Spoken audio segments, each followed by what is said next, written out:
Hello and welcome to another thrilling episode of Port and Maritime Agenda, a flagship program of the Maritime Hub International. My name is Jacqueline Favor Asase. I feel very honored and super excited for this particular segment. Before I introduce my guest, let's take a quick breather. We will be right back.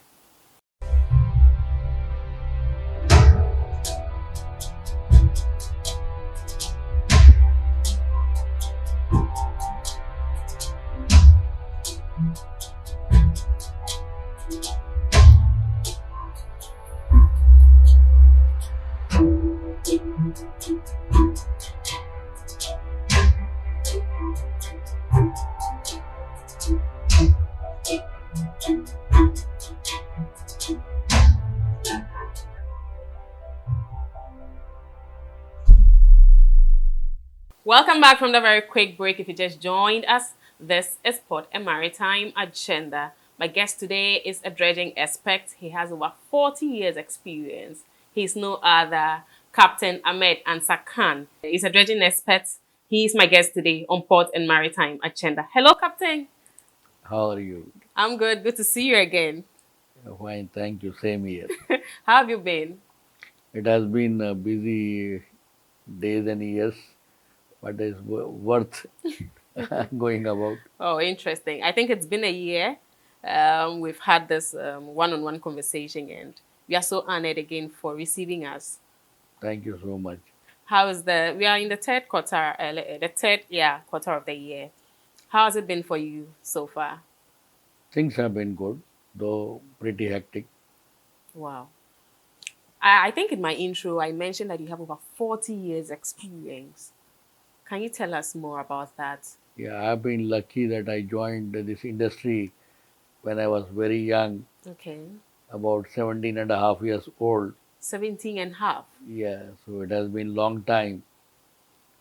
And by my good luck, I have seen the industry from all aspects, from different type of ships as well as from the other side of seeing it through management perspective. Interesting. How would you describe your experience so far? Yeah, it has been good. It has been very varied. At one point, it was all operations on ships, and then I came to other side way back in 2010, and from there, from then onwards, I'm in management. So I have got a ringside view and a holistic view of in the industry.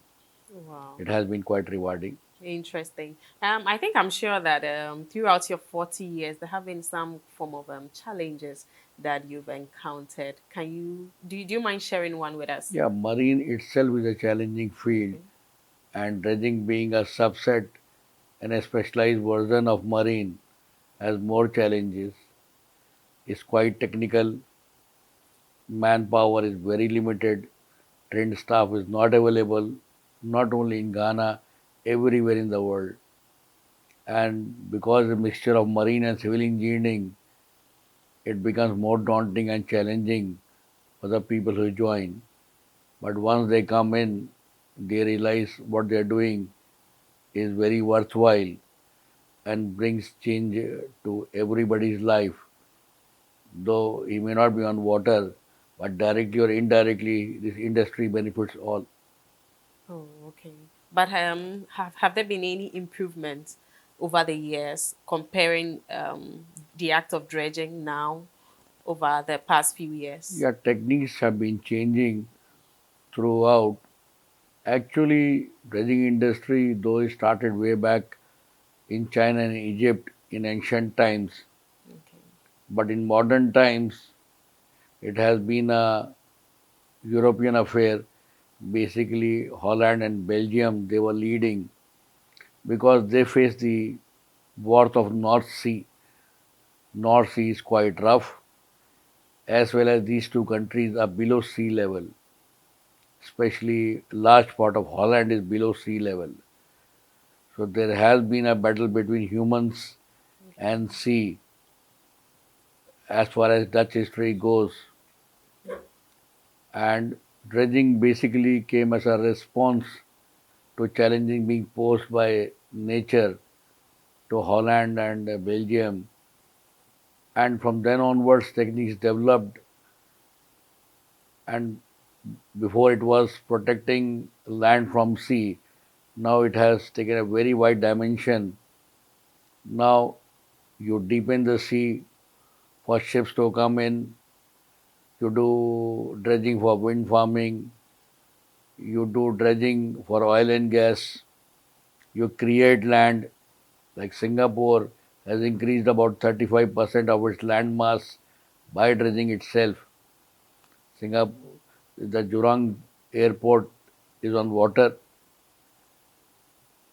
Most of the countries in Middle East have been expanding and progressing because of being land being reclaimed from sea. Okay. Dubai World Project as well as Burj Khalifa, they are examples of structures made on lands made by dredging artificially. So now the field has expanded a lot.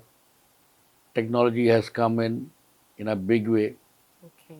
So mega structures are being built faster, lands are being reclaimed faster, new ports are coming. If you maybe it may be a pleasure to know that a new port is likely to come in eastern sector of Okay. Ghana. It's called Capt port, Yeah. and it will have massive dredging input. Lot of dredging is being done at a very large scale in Nigeria. An entire city has come up in Lagos. It's called Eco Atlantic. That entire city is on water, all land reclaimed by water. Two huge ports are coming in Nigeria, Badagry and Calabar, and massive dredging is required there. So dredging is playing a very big role in development of the countries, in economies, as well as in getting you the goals of SDG. Out of 17 goals of SDG, about 14 are directly or indirectly related to dredging and marine economy. But how important is the act, and why should it really be taken seriously when we talk about dredging? Yeah, there are two things. One is maritime trade is very critical for entire world. If you want to move cargo from one point to other point, the costliest and cheapest and fastest way is through ships. You can't move a large amount of cargo by air. It's not possible technically. Okay. So ships have to bring cargo, and if ships have to come to port, dredging is required to maintain the port. First, to create the port itself. Why do you have ports? Basically, ships need sheltered water when they are loading or discharging, and sheltered area will always be shallow or maybe enclosed by lands. So you have to first create a port, make depth and channels for ships to come, as well as later to maintain it. So one is maritime trade is not possible without dredging. That's one thing. Okay. Now, as population is increasing world over, and if you see coastal cities are totally packed, including Accra. So as more and more land is required for various purposes for infrastructure, for uh, infrastructure plus entertainment, whatever you think of, you need land. And coastal cities have only one choice to reclaim land from sea. So land reclamation is a very critical activity. If you go to Lagos, every day Lagos is expanding because they are reclaiming land from sea. As I mentioned, Eco Atlantic in Lagos, the entire city built on water. Lakey Phase 1, Lakey Phase 2 in Lagos has also come because of dredging. So dredging plays a major role in getting infrastructures. Major ports of the world are at sea now. They are not on land. They have been made by land reclaimed from sea. Same thing happening in Middle East, Dubai, Abu Dhabi, and oil and gas. Olden days they used to have platforms.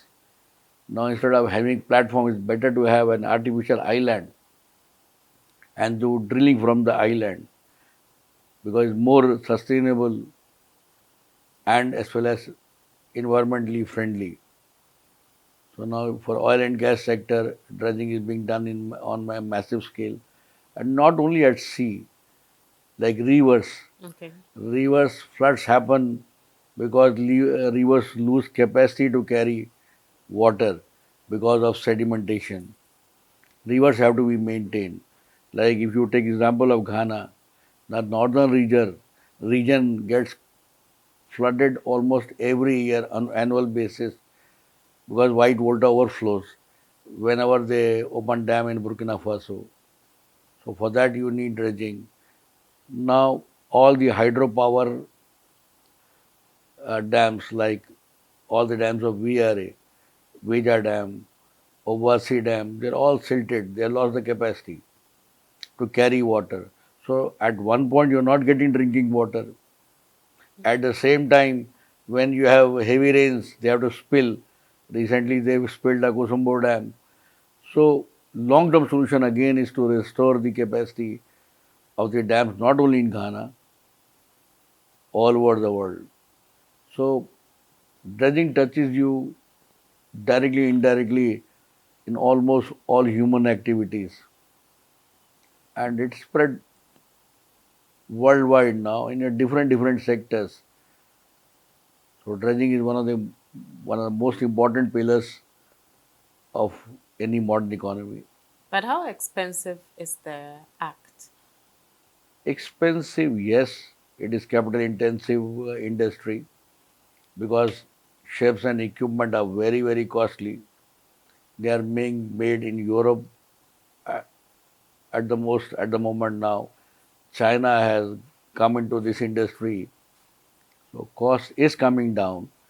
But then it requires highly specialized equipment, Okay. people who are highly specialized. So all these things make it very capital intensive. So capital intensive means it needs a lot of money in the beginning, but once you see the benefit of it over the years, it's not expensive. So basically, you need money to do a project, but the benefits of that project are so high that when you calculate the cost, if you had not done dredging, what would have happened and what would have been the cost versus effect of dredging as well as the benefit in a long term. Then in long term is very beneficial. So the only drawback which I can say because it is capital intensive, you need governments to come in, a very big players to come in to finance this kind of project. At the same time, long term benefit is very high. But for how long can you dredge the sea or probably rivers for a port? Basically, now thinking is changing. Now we are building with nature. Okay. See, you cannot fight sea, you cannot fight a river body, but you can work with it. For example, I'll give you suppose you develop a beach, suppose a beach is eroding, you reclaim that beach by dredging. It's a specialized field called beach nourishment. But then you realize you have reclaimed at one place, but some other place is getting eroded now. So now the new method is instead of creating artificial boundaries or artificial reclamation, it's better to study nature and let nature help you. So a lot of things have come where you see how nature is behaving in that area and yet you try to build as close as possible to the way nature wanted that place to be. And that has helped a lot. It has helped environmentally. It has helped in maintaining structures for very long. is more sustainable. So building with nature is a new concept which has come to dredging as well as to other marine industries like coastal defense, sea defense, coastal protection, that instead of creating barriers, you study the nature and see how nature can help you in achieving your aims. It does not mean that you cannot achieve your aims. Yes, you can achieve them, but keeping nature in mind. So does it mean there's no specific timeline for dredging the sea or probably river bodies? No, what I'm saying, to say that there will be no dredging is not possible because sedimentation or erosion is a natural process. Okay.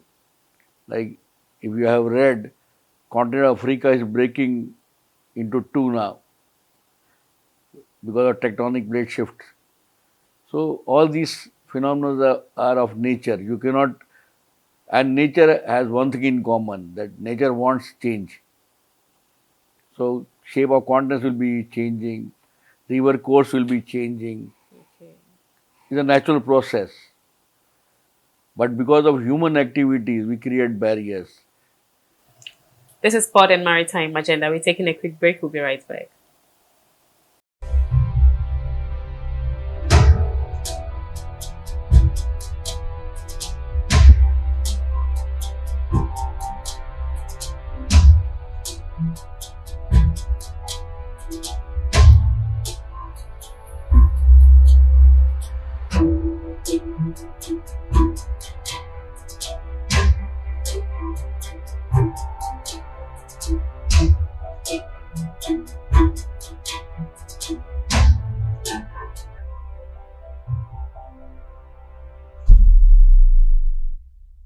Welcome back from the very quick break. If you just joined us, this is Sport and Maritime Agenda. Captain Ahmed Ansah Khan is a dredging expert. He is our guest today on Port and Maritime Agenda. Captain, so with the submissions you've given so far, who is considered as a dredging expert and what are the qualifications one will need to be called a dredging expert? Yeah, if you see from qualification side, dredging can be divided into two segments. Okay. The dredgers which work at sea or harbors are like normal ships with additional dredging machinery on them. So basically, first and foremost, you have to be a qualified mariner because they will behave like a normal ship, they'll move like a normal ship. So all the rules and regulations of a normal ship of their class is applied to them. So you have to be a mariner. And then on top of it, you have to understand dredging. So basically, you have to study two sides, marine as well as dredging. Dredging. Okay. So that becomes quite complicated. You have to go through normal marine training for navigation or engineering as well as learn dredging, theoretical as well as practical aspects. Other segment where dredgers are not at sea, that is, they don't have propeller, so they are not classified as ships. For those you don't need marine qualifications, you can be good in dredging and continue in them. But the modern trend is that if you have basic knowledge of civil engineering, Okay. it will help you a lot. Because basically, the activity engineering wise is basically transportation of material through medium of water, that is hydraulic transport, as well as you're dealing with soils of different type.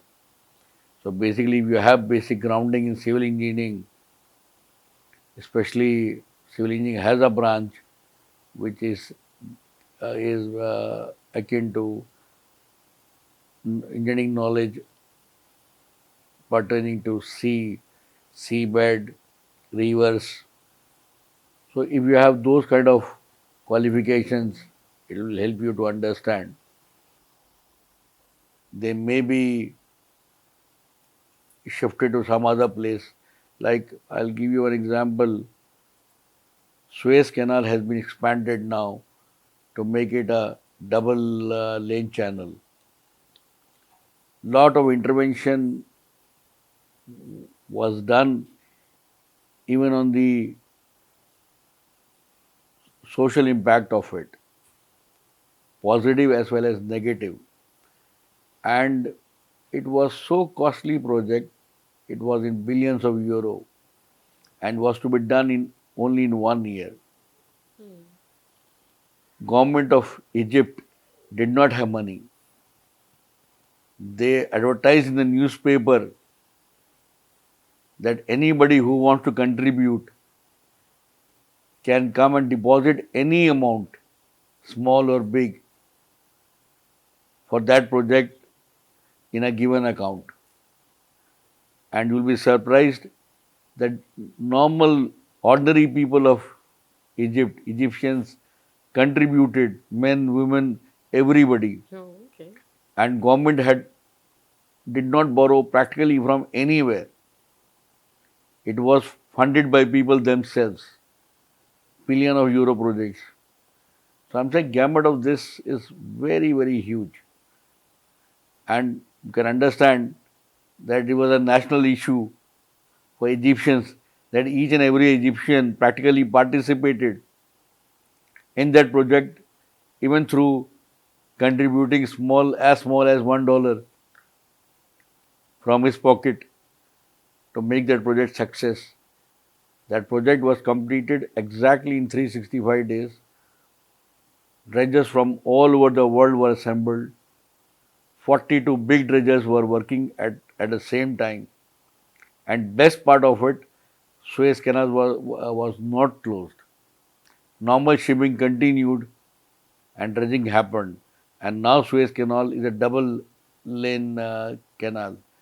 Before, actually, Suez Canal joins Mediterranean to Red Sea. So it is an artificial channel because you had a land near northern part of Egypt. Yeah. So it was dredged long back by French to join the both the sea. So the way it was done, if ships have come from north to south, ships going from south to north will wait at a point. So north to south ships will pass through. When they finish, then this south to north So, will start. So you'll be waiting not hours, even for days, for your turn to come to pass. Now they made a double lane like normal highways. okay. Now both the traffic go on continuously. Nobody waits for anybody. But for how long would it take a person to acquire the knowledge and skills before being qualified or being called as a dredging expert? Initially, you need about 3 years, three to Oh, 4 years, oh, okay. if you want to be at sea, because then you have to learn skills of two branches, marine Okay. skills as well as dredging skills. After that is all practical. The more you do, more you learn. That is on the side of execution, where you execute through ships and machines. And if you want to be on design side, research Okay. side, then you have to keep studying forever. You do a lot of research, lot of PhDs are required because a complex phenomena, lot of force of nature interact together. But overall, is an exciting career. But with all the knowledge and skills you've acquired throughout this years, do you mind maybe teaching or I think imbibing into those who are interested to become dredging experts? Have Yeah, you thought of it? yeah, it is a good suggestion. But what I'm saying, in continent of Africa, somehow this continent has been too dependent upon Europe for marine knowledge. Like Ghana has RMU, Okay. but still is a small institution and is a good beginning. If you count, there are 54 countries in African continent, but hardly any. countries teaching marine. If you want to do any courses, you head to Europe if you have money. If you don't, then you head to India or China. So Okay. basically, what is required, the government institutions have to come in and build a marine culture. By the way, African continent has got a very, very big coastline. Very big coastline. Okay. If you see, it starts from north to south, and both the side, eastern phase as well as western phase. African countries have a very big potential Wow. to develop their marine field, and as it grows, obviously they will need more and more people to participate at operational level, at teaching level, and it will be an exciting opportunity if something opens up. Interesting. So, what is the relationship between dredging and then maritime trade? As I said, for maritime trades, you need ports, Okay. and ports cannot come into existence without Without dredging, dredging. as well as they cannot remain in existence if dredging is not done. Oh, interesting. I think I would want you to throw more light on numerical modeling to someone here listening, or yeah, listening to us Yeah, for the first as I time who said, would want to. whenever you make a structure, Okay. say in sea or river, you are basically trying to intervene in a natural process. How nature is going to react to your intervention is a very, very important point. So there's so many factors which can make a project success or make it a failure. So so before embarking on such a large project with a very heavy capital layout, it's best to do some research.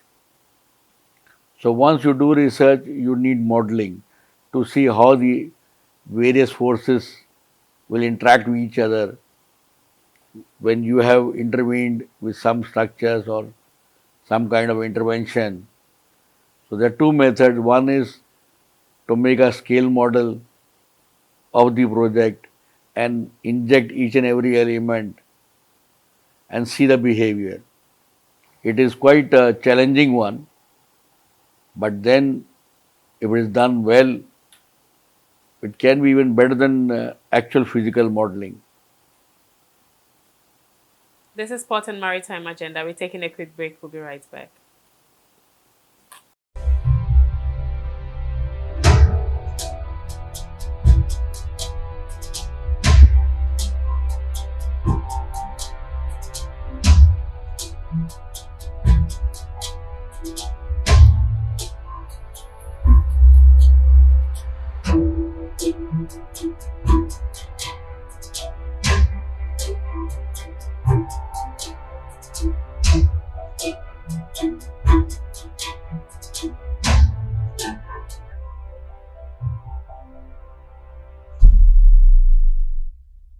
Welcome back from the very quick break. If you just join us, this is still Port and Maritime Agenda. And as mentioned earlier, Captain Ahmed Ansah Khan, who is a dredging expert, he is our guest today on Port and Maritime Agenda. So, Captain, what would you say is beach nourishment and how does it contribute to coastal protection? What used to happen because of natural forces, beaches get eroded. So olden days was a method was to do sea defense. You made hard structures so that you can stop loss of sand. But that had two problems. One, that it was costly. Secondly, environmentally unfriendly because you had to blast rocks somewhere to bring the rocks there or make cement structures to replace rocks. Then it was realized that because nature wants to transport sand from place A to place B, if you try to stop sand at place A, place B will be deprived of sand, and that B will start eroding. Then it was realized that we, instead of stopping this process, we should do something that if sand is lost from beach A, we can replace that sand at beach A so that beach A is preserved at the same time that flow of sand from A to B is not stopped. So in beach nourishment, what you do, you go and dredge deep at sea where you have good quality sands suitable for beach. You dredge there, you bring the sand inside the dredger and pump it out at the beach. So now you are not making any hard structure. You are just replacing the sand which is lost. So again, over the years, it will get eroded again. Then again, you have to come and do beach nourishment. Now, a new method has come, which is like beach nourishment. It's called sand motor. So basically, instead of coming to the beach and pumping, you bring the sand and dump it at a vantage point from where natural forces themselves carry to the beach or wherever they want. So this way you allow nature to distribute it instead of you distributing it in a particular way. So this has been found a much cheaper way and much more environmentally friendly. So in both the system, aim is not to block the movement of sand, replenish it time to time so that you work with nature instead of working against the nature. But are we doing the same thing at our various beaches? Here again issue comes like some countries they feel that capital required to do beach nourishment could be much higher because the benefit goes at a long term basis, but the money required in short term could be quite high. And some countries say we are blessed with rocks, why should we go this way? But if you go and see the overall impact over a longer period of time, it's better to do beach nourishment than making hard structures. Even a new way of coastal protection has also come, where instead of making hard sea defense using rocks or concrete structures, now you make a very small concrete structure and put marine plants which hold the soil. Okay. So this is called soft sea defense. Is a modern way. Again, it's capital intensive because not only you have to do a small sea defense, you have to bring those specialized plants which hold the soil in the long term. Plants are very good in holding soil. That's why what is happening, land erosion at land because you cut down the trees. So now roots are not holding the soil anymore. They get washed away with water. Same happens near the coast. So now this system is coming up to plant those plants which hold the soil. Again, they're more environmentally friendly, but initial cost is high. But to me, we have to see this thing as a global phenomena. Okay. Like all the rich countries should come and support those countries which cannot afford it because any unnatural thing happening any part of the world will affect all. You cannot say something happened in Ghana, so it doesn't concern Europe. Natural phenomena are interlinked. Climate change is interlinked. So to me, there has to be a global funding.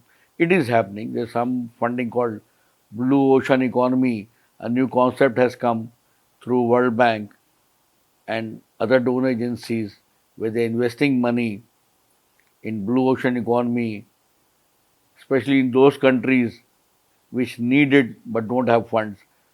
Even in Ghana, there's a project going on. It's called WACA by World Bank. It's basically similar things to help Ghana and other West African countries to do all these major interventions which are necessary and they don't have funds. So, Captain, concerning the documentary on Al Jazeera called Sand Wars, as a dredging expert, what would you say was really the issue on the ground?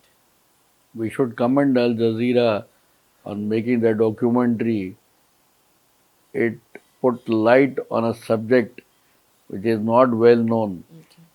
but is extremely urgent and which is affecting humanity per se almost everywhere. First thing is that requirement of sand is increasing almost every day. I told you for the land reclamation you need sand. For building your houses you need sand. Yeah. For infrastructure you need sand. And each and every type of sand cannot be used for each and every purpose. For example, you will be surprised that Middle East, as you know, is a desert. Then when they wanted to do the projects like Dubai World to expand the city and to reclaim, then why they did not use the sand from the desert? Why they had to go and dredge at sea at a very high cost and bring it to shore to reclaim? So technically, the desert sand is not suitable for any kind of construction or reclamation. There are many technical reasons behind it, and it requires another full episode to discuss it. Okay.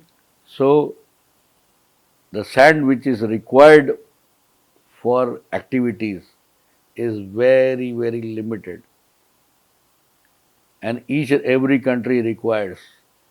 You may be surprised to know the glass which you use for mirrors or for your any purpose, it is made of silica. It is a kind of product of sand. So even in US, they are trying to melt old and used glasses to recover sand. Singapore has expanded so much by reclaiming that they ran short of sand and they were picking up sand from Kampuchea, old Cambodia. And Kampuchea went to UN to put lodge a case against Singapore for stealing sand. Malaysia needs sand to make ports. They import sand from Indonesia. At the moment, India is doing some activities in Andaman Islands and sand is moving from Sri Lanka to Andaman Islands. So basically, where you need sand is not available. Ghana is blessed with river sand, but what you see in Ghana, people dig land and land masses or hills to get sand instead of dredging rivers and getting sand, which is much better in quality, which can be which can turn out to be cheaper, but and which is more environmentally friendly. Not only you're getting sand, Okay. you are even making your rivers deep, which is very, very beneficial. Like in Nigeria, sand can cost you anything.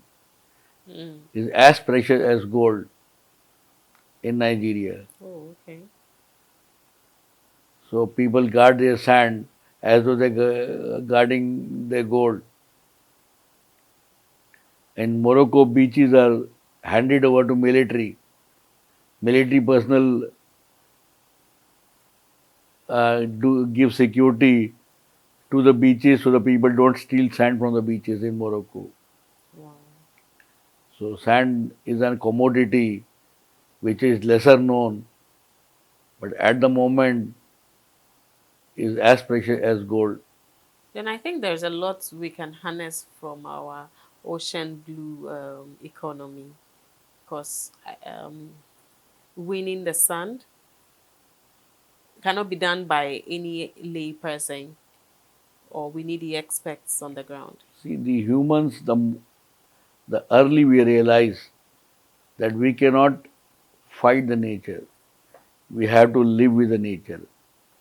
Nature has given resources for everything, for all kind of human activity. But what is happening? We have boundaries called nations. A needs it, but B has it. So we all collaborate with each other. Like lithium is becoming something which is so precious that whole world is going Yeah. gaga and mad about it. Africa has got abundant lithium, including Ghana, Nigeria, Zimbabwe, and is being used world over. So, if at the World Forum we develop cooperation between countries, because after all, God made only earth, He never made countries. We divide into countries and so on. So, boundaries are artificial. God gave only one land mass for all living beings and other things to enjoy and thrive. But we made boundaries. Earlier we realized better it is that these boundaries are artificial and we have to cooperate not for survival of ourselves. Survival of everybody is dependent upon everybody else. And here, if you see, land mass is very small in comparison to oceans.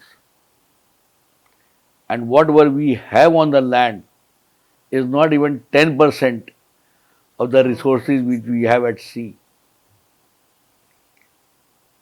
So, if we have to say live for few more million or billion of years, we have to start respecting sea okay. as well as learn more and more about it and makes use of the resources for everybody's benefit, not for short-term gains, but for everybody's benefit. I'm telling you, one of the most blessed continent is Africa. If you go in detail, Africa has most of the minerals of the world.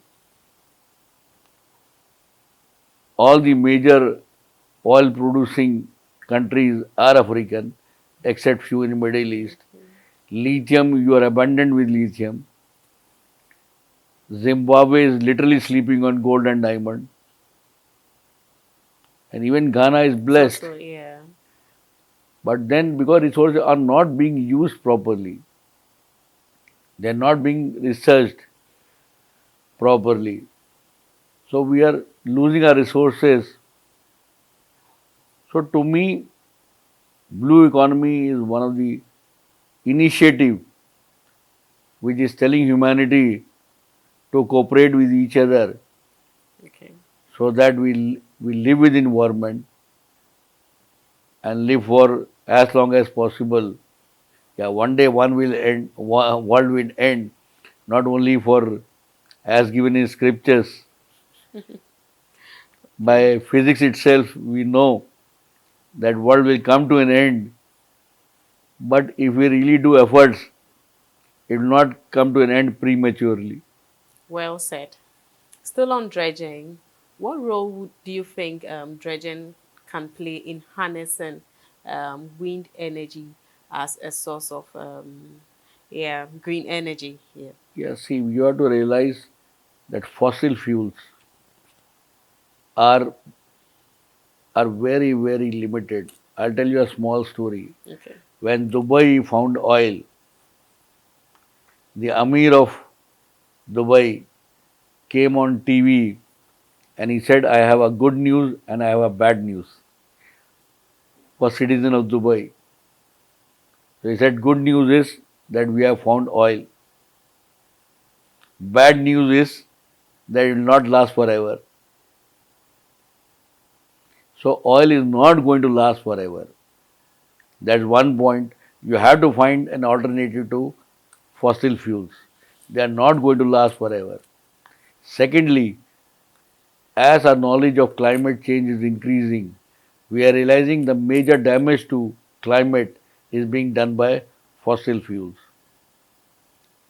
All the carbon emitting fuels from coal to oil.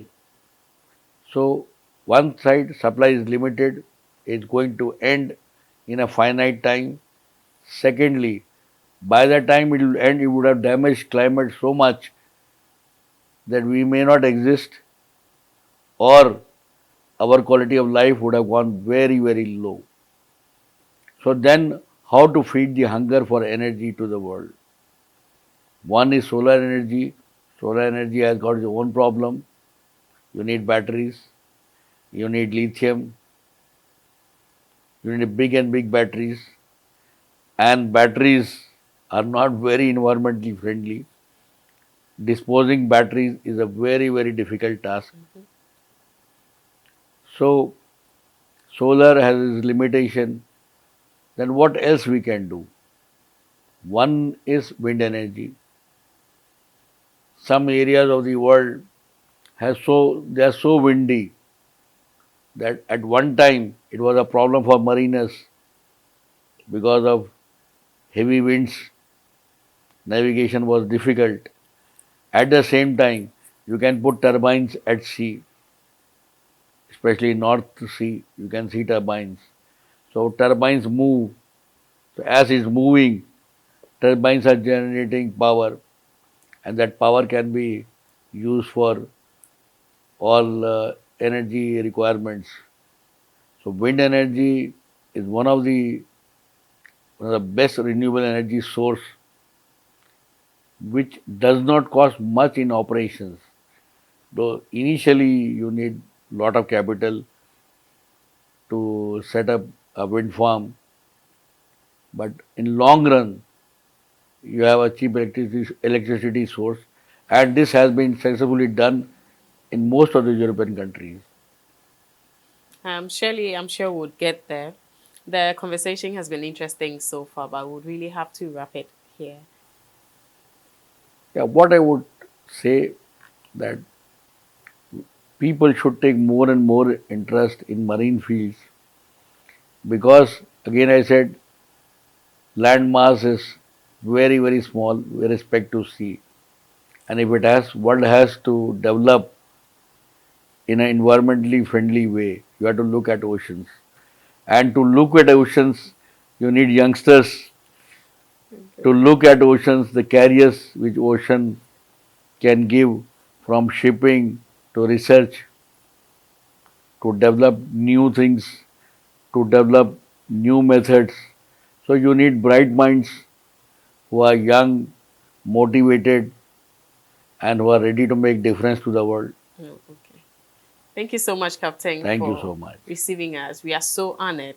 Thank you so And much. Same here. I believe that from time to time we'll keep engaging you as far as port and maritime agenda is concerned. Sure, sure. Thank you very much.